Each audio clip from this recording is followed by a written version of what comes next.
అమరావతి రాజధానికి సంబంధించి ఒక బిగ్ అప్డేట్ వచ్చింది.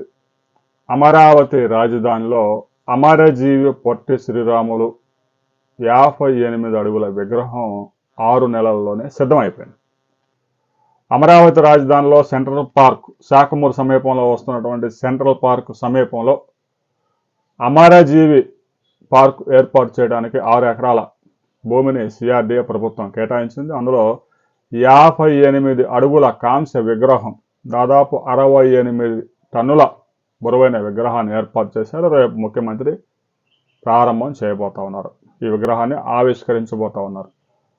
సెంట్రల్ పార్క్ సమీపంలో వస్తున్న అమరజీవి పొట్టి శ్రీరాములు కేవలం అది ఒక విగ్రహంగానే కాకుండా అక్కడ ఒక మంచి లైబ్రరీ ఏర్పాటు చేయబోతా ఉన్నారు. చరిత్ర, సంస్కృతి తెలియజేసే విధంగా రాబోయే రోజుల్లో అమరజీవి పొట్టి శ్రీరాములు పార్క్ ఒక మంచి ల్యాండ్ మార్క్గా అక్కడ అభివృద్ధి చేయబోతున్నారు.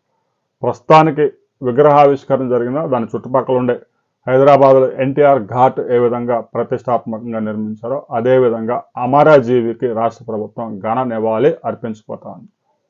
అందులో భాగంగా శాఖమూరు పార్క్ సిద్ధమైంది. విగ్రహావిష్కరణకి అంతా రంగం సిద్ధమైంది. విగ్రహావిష్కరణ జరిగిన తర్వాత మరో వీడియోలో మనం కలుసుకుందాం.